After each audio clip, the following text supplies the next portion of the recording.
세상에 수많은 사람이 있고 매일 같이 문자를 주고받고 밥을 먹고 웃으며 대화를 나누지만 정작 내 마음 깊은 곳에 진심을 알아주는 이는 단 한 명도 없는 것 같은 절망감이 들 때가 있습니다.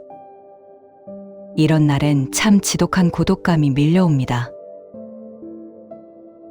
가장 가까운 배우자에게 내 마음을 털어놓아도 돌아오는 건 차가운 조언이나 무심한 한마디뿐일 때가 있습니다. 내 목숨보다 사랑하여 모든 것을 바쳐 키운 자식조차 머리가 굵어지면 내 뜻과는 전혀 다른 길을 가며 서운함을 안기곤 합니다. 평생을 함께할 줄 알았던 피부치 같던 친구도 어느 순간 가치관이 달라지고 환경이 바뀌면서 어색한 사이가 되어버리기도 합니다. 그럴 때마다 우리는 깊은 배신감과 서운함에 휩싸입니다. 어떻게 나한테 이럴 수가 있지? 내가 저 사람에게 어떻게 했는데? 하며 밤새 마음을 졸이고 타인을 원망하느라 스스로를 갉아먹곤 합니다. 하지만 세월이 한참 흐르고 난 뒤에야 비로소 깨닫게 되는 서글프고도 명쾌한 진실이 하나 있습니다. 이 넓은 세상에서 나와 딱 맞는 사람은 오직 나 자신밖에 없다는 사실입니다. 어릴 적 우리는 인연에 대해 참 많은 환상을 가집니다. 사랑하는 사람과 결혼을 하면 평생 완벽한 내 편이 생기는 줄 알고, 자식을 낳아 정성으로 키우면 내 삶의 완벽한 결실이자 분신이 될 거라 믿으며, 마음 맞는 친구와는 영원히 변치 않는 우정을 나눌 수 있을 거라 기대합니다. 그러나 진짜 어른의 삶에 들어서서 나이를 한 살 한 살 먹어갈수록 마주하는 현실은 전혀 다릅니다. 나이가 들수록 배우자도, 자식도, 오랜 친구도 점점 더 내 마음대로 되지 않는다는 사실입니다. 왜일까요? 우리가 아무리 가까운 사이라 할지라도 타인은 결국 나와는 완전히 다른 우주이기 때문입니다. 살아온 환경이 다르고 선천적으로 타고난 무의식의 결이 다르며 바라보는 가치관이 전혀 다릅니다. 결혼 생활이 오래될수록 배우자의 사소한 습관 하나, 말하는 톤 하나조차 바뀌지 않는 모습에 절망하곤 합니다. 치약자는 방식부터 돈을 쓰는 경제관념, 인맥을 대하는 태도에 이르기까지 어느 것 하나 나와 완벽히 일치하는 구석을 찾기란 불가능에 가깝습니다. 자식은 또 어떤가요? 내 몸을 빌려 태어났고 내 청춘과 피땀을 바쳐 키워냈지만 자식은 결코 나의 소유물이 아닙니다. 자식이 자신의 자아가 생기고 세상으로 나아갈수록 부모의 생각은 구시대의 잔소리로 여겨지기 일쑤이고, 부모가 바라는 인생의 궤적에서 벗어나 자기만의 길을 고집하곤 합니다. 그 모습을 바라보며 부모는 깊은 상실감과 서운함을 느낍니다. 친구 관계 역시 마찬가지입니다. 학창 시절에는 떡볶이 하나만 나누어 먹어도 세상에서 가장 가까운 사이였지만, 각자의 직업이 달라지고 경제적 격차가 생기고 가정을 꾸리고 사는 모습이 달라지면서 대화의 주제는 점점 줄어듭니다. 결국에는 만나서 겉도는 이야기만 나누다가 씁쓸한 마음으로 헤어지는 일이 잦아집니다. 이것은 누군가가 악해서가 아닙니다. 나를 배신해서도 아닙니다. 그저 인간이라는 존재가 가진 원초적인 한계이자 자연의 순리일 뿐입니다. 내가 내 마음 하나 다스리는 것도 이토록 어려운데 어떻게 타인의 마음과 인생을 내 뜻대로 움직일 수 있을까요?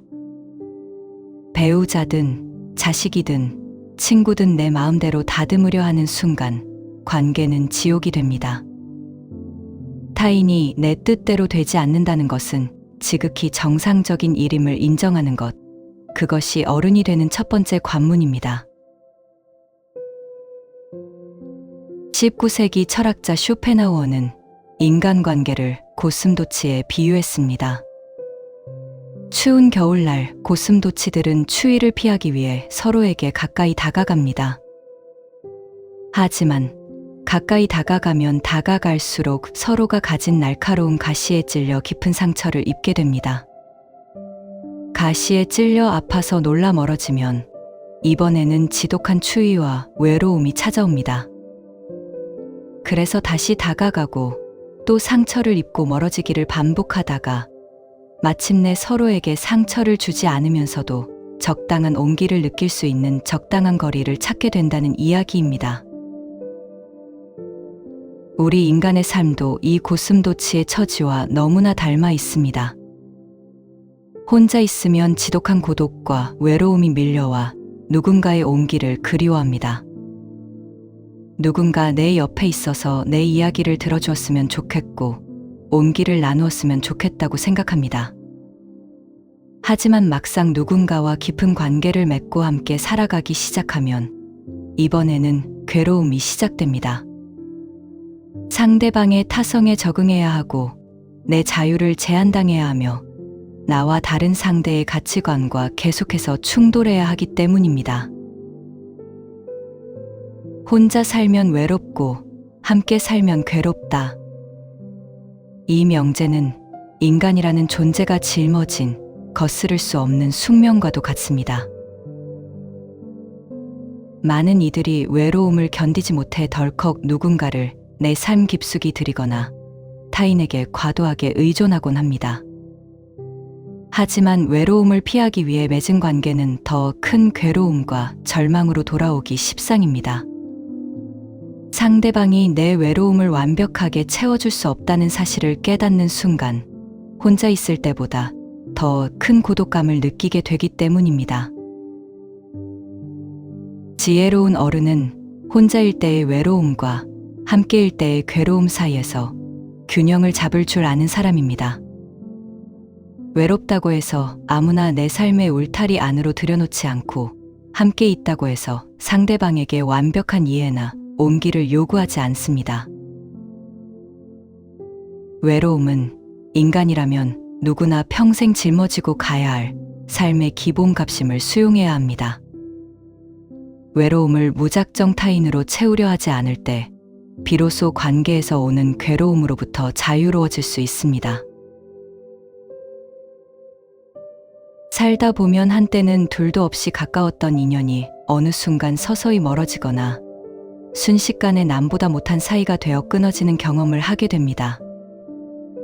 그렇게 인연이 멀어지고 나면 우리는 한동안 깊은 후회와 자책에 빠지곤 합니다. 내가 그때 그 말을 하지 말았어야 했는데, 내가 조금 더 참았어야 했는데 하며 그 관계를 복원해 보려 애쓰거나 나를 떠나간 상대를 원망하느라 밤잠을 설치기도 합니다. 하지만 분명히 기억할 것이 있습니다. 멀어진 인연에는 그만한 이유가 다 있는 법입니다. 우리의 인생은 마치 먼 길을 운행하는 기차와 같습니다. 내가 탄 인생이라는 기차에는 수많은 간이역이 있고 역마다 새로운 사람들이 타기도 하고 내리기도 합니다. 어떤 사람은 몇 정거장을 함께 가며 즐거운 대화를 나누지만 자신의 목적지에 다다르면 미련 없이 내립니다. 어떤 사람은 아주 오랫동안 곁에 머물며 풍경을 함께 바라보기도 합니다. 중요한 것은 나라는 기차에 탄 모든 승객이 종착역까지 나와 함께 갈 수는 없다는 점입니다. 사람마다 인생에서 지나가는 계절이 다르고 성장하는 속도가 다르며 지향하는 에너지의 파동이 다릅니다. 내가 한창 삶의 깊이를 고민하고 성찰하는 계절을 지나고 있을 때 여전히 남을 비난하고 겉모습만 좇는 계절에 머물러 있는 친구와는 더 이상 대화가 통할 수 없습니다. 서로의 에너지 파동이 달라졌기 때문에 같이 있으면 어딘가 불편하고 피곤해지는 것입니다. 자연스럽게 멀어지는 인연을 억지로 붙잡으려 애쓰지 마세요. 바람이 불어 나뭇잎이 떨어지는 것을 인위적으로 붙잡아 나뭇가지에 묶어둘 수 없듯 사람의 인연 또한 우주의 흐름에 따라 모이고 흩어지는 것입니다. 멀어진 사람은 그 사람과의 인연이 딱 거기까지였기 때문입니다. 그 사람은 내 인생이라는 책에서 한 페이지 혹은 한 장의 역할을 완수하고 떠난 것일 뿐입니다. 기쁨이었든 상처였든 간에 그는 나를 성장시키기 위한 교훈을 남기고 제 갈 길을 간 것입니다. 스쳐 지나가는 인연에 연연하며 소중한 현재의 시간을 낭비하지 마세요. 멀어진 인연은 담담히 놓아주고 지금 내 곁에 머무는 소중한 이들에게, 그리고 무엇보다 나 자신에게 그 온기를 쏟아야 합니다. 우리가 인간관계에서 가장 깊은 상처를 입는 순간은 언제일까요? 바로 믿었던 사람에게 배신당했을 때입니다. 어떻게 나한테 그럴 수 있어? 내가 너를 얼마나 믿었는데. 믿음이 컸던 만큼 그 믿음이 깨어졌을 때 밀려오는 절망과 분노는 내 영혼을 갈갈이 찢어놓곤 합니다. 하지만 냉정하게 인간의 본성을 들여다볼 필요가 있습니다. 인간이라는 존재는 도덕과 윤리가 형성되기 훨씬 전부터 생존과 이기심을 본능으로 탑재하고 태어난 존재입니다. 아무리 선해 보이는 사람이라도 자신의 결정적인 이익이나 생존이 걸린 순간이 오면 결국 타인보다 자기 자신을 먼저 선택하게 되어 있습니다. 그것은 그 사람이 나빠서가 아니라 모든 생명체가 가진 지독한 생존 본능 때문입니다. 사람을 너무 믿지 말라고 하죠. 이 말은 세상 모든 사람을 의심하고 배척하며 냉혈한으로 살라는 뜻이 아닙니다. 타인에게 완벽한 도덕성이나 무조건적인 희생을 기대하지 말라는 뜻입니다. 상대방이 나에게 보여주는 친절과 호의는 지금 그 사람의 상황이 평온하고 여유가 있을 때 나오는 것입니다. 하지만 그 사람의 상황이 궁지에 몰리거나 나보다 자신의 이익이 더 중요해지는 순간이 오면 언제든 그 친절의 가면은 벗겨질 수 있습니다. 상대방이 나를 배신했다고 해서 억울해할 필요가 없습니다. 그 사람은 그저 자신의 이기심이라는 오랜 본능에 충실하게 움직였을 뿐입니다. 타인을 절대적인 존재로 신뢰하는 것은 내 행복의 주도권을 상대방의 손에 쥐어주는 것과 같습니다. 상대방이 변하지 않을 것이라 믿는 그 오만이 결국 나를 깊은 절망의 늪으로 밀어넣는 것입니다. 사람은 믿음의 대상이 아니라 그저 거리를 두고 이해해야 할 대상일 뿐입니다. 인생을 살아가다 보면 반드시 멀리해야 할 유형의 사람들이 있습니다. 이들은 마치 내 내면의 영혼을 갉아먹는 감정의 흡혈귀와 같아서 곁에 두는 것만으로도 내 삶의 에너지를 고갈시키고 평온을 깨뜨립니다. 멀어져야 할 가장 위험한 사람의 첫 번째 특징은 언제나 남 탓만 하는 사람입니다. 이들은 자신의 인생에서 일어나는 모든 불행과 실수를 타인이나 환경의 탓으로 돌립니다. 부모 탓, 배우자 탓, 회사 탓, 정치 탓, 심지어 날씨 탓까지 하며 끊임없이 피해자 코스프레를 합니다. 이들과 대화를 나누다 보면 어느새 나까지 부정적인 감정의 진흙탕에 빠져들게 되며 심지어 나중에는 내가 그 사람의 불행에 대한 원인 제공자로 내몰리기도 합니다. 두 번째는 타인의 고통과 불행을 은근히 즐기는 사람입니다. 앞에서는 걱정해주는 척 다정한 말을 건네지만 뒤돌아서면 당신의 이야기나 실수를 나쁜 소문으로 터뜨리고 타인과 공유하며 쾌감을 느끼는 이들입니다. 이들은 당신이 잘 될 때는 질투심에 시기하고 당신이 힘들 때는 은밀한 우월감을 느낍니다. 세 번째는 끊임없이 타인을 비난하고 평가하는 사람입니다. 누구를 만나든 그 사람의 단점부터 파악하고 은근히 무시하거나 깎아내려야만 자신의 자존감이 올라가는 불쌍한 영혼들입니다. 이들과 함께 있으면 내 마음마저 찌들어버리고 내가 없을 때는 나 역시 그들의 비난 대상이 될 것임을 명심해야 합니다. 이런 이들을 만나면 어떻게 해야 할까요? 그들과 싸우거나 그들의 비인격적인 태도를 지적하고 고치려 애쓰지 마세요. 험한 진흙탕을 마주쳤을 때 진흙탕에 돌을 던지며 싸우는 사람은 없습니다. 그저 저곳은 위험한 곳이구나 하고 조용히 발걸음을 돌려 피해갈 뿐입니다. 내 평온을 갉아먹는 사람들에게 당신의 소중한 시간과 감정을 단 1초도 낭비하지 마세요. 그저 예의 바른 미소와 정중한 태도로, 그러나 영혼은 철저하게 거리를 두는 무심함이 당신을 지켜주는 가장 완벽한 방패가 될 것입니다.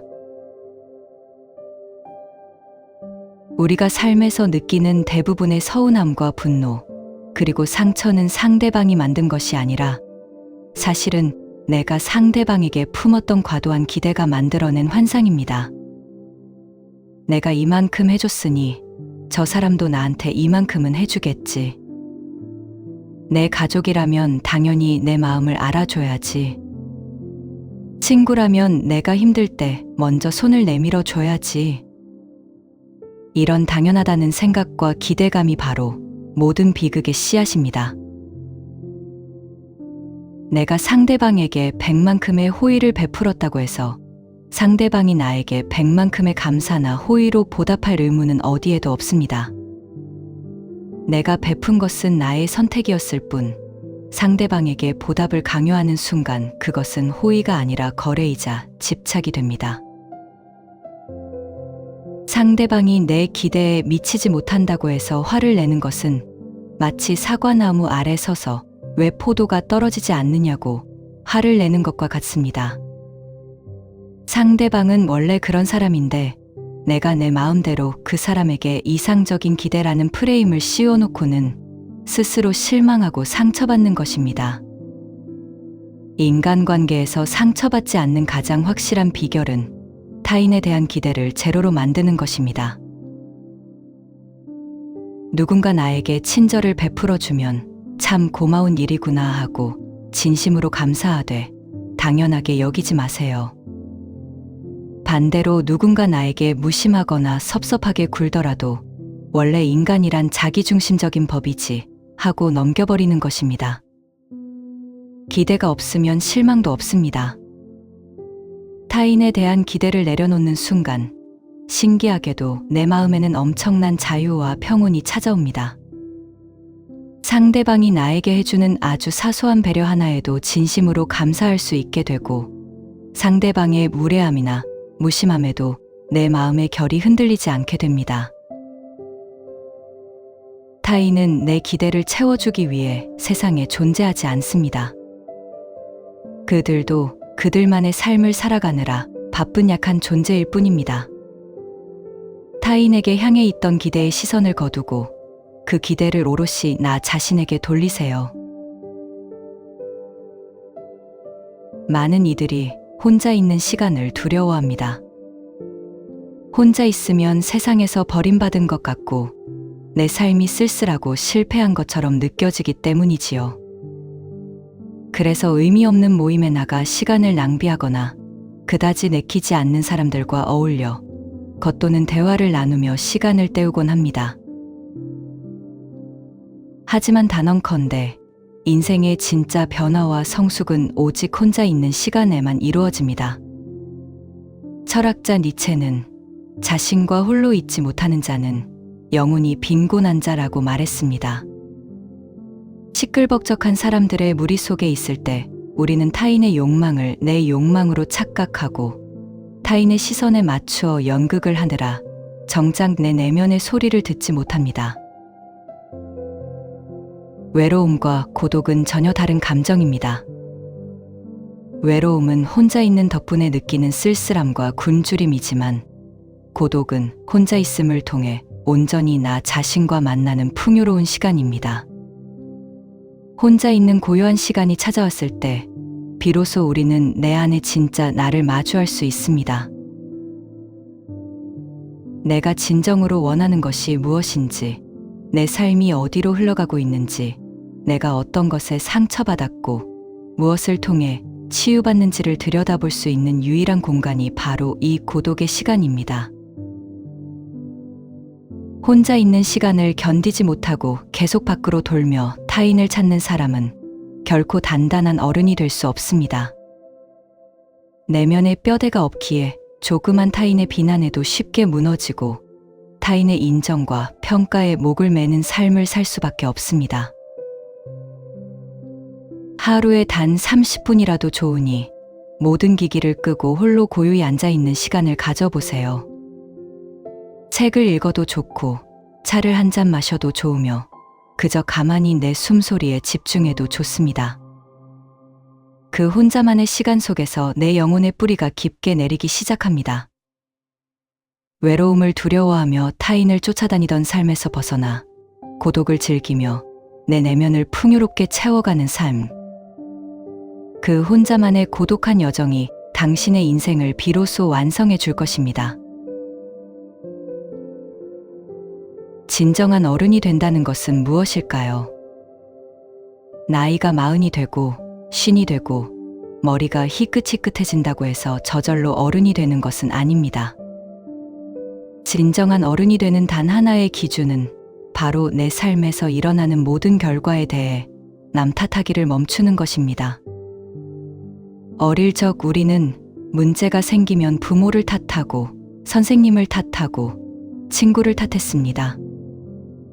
그러나 어른이 되어서도 여전히 부모를 잘못 만나서, 배우자를 잘못 만나서, 시대와 환경이 나빠서라며 남 탓만 하고 있다면 그의 영혼은 여전히 어린아이에 머물러 있는 것입니다.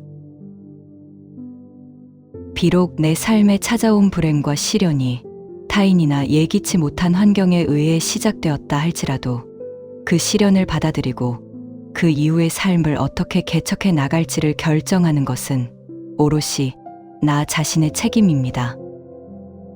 나를 힘들게 한 그 사람을 원망하느라 내 소중한 인생의 시간을 허비할 것인가, 아니면 그 사람을 위험한 가시덤불로 인식하고 조용히 돌아 나와 내 갈 길을 걸어갈 것인가. 그 선택권은 언제나 나에게 있습니다. 이 세상에 나와 완벽하게 딱 맞는 사람은 오직 나 자신밖에 없습니다. 내 마음을 가장 완벽하게 이해해 줄 수 있는 사람도 나요. 내 상처를 보듬어 줄 수 있는 사람도 나요. 나를 진정으로 구원할 수 있는 사람도 오직 나 자신뿐입니다. 타인에게 구걸하듯 온기와 이해를 구하던 어리석은 기대를 이제는 가만히 내려놓으세요. 그리고 당신 내면에 있는 가장 다정하고 단단한 나 자신을 꼭 안아주세요.